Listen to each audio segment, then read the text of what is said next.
రైతుల ఆత్మహత్యలు, ఇక్కడ చేనేత కార్మికుల ఆత్మహత్యలు, వృత్తి కార్మికుల ఆత్మహత్యలు, చివరికి ఈరోజు విశ్వకర్మ సంబంధించినటువంటి వ్యక్తి బోడుపల్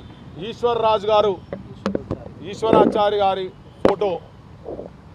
ఇప్పటిదాకా తెలంగాణలో ఆత్మహత్యలు, ఈ ప్రాంత విముక్తి కోసం, ఈ ప్రాంత హక్కుల సాధించేందుకు ఆత్మ బలిదానాల పరంపర సాగుతూనే ఉన్నది. ఇప్పటిదాకా ఈ రోజు దాకా కూడా తెలంగాణ ప్రజల ఆత్మవంచన జరుగుతున్నది. అమరుల ఆశయాల సాధన జరగలేదు.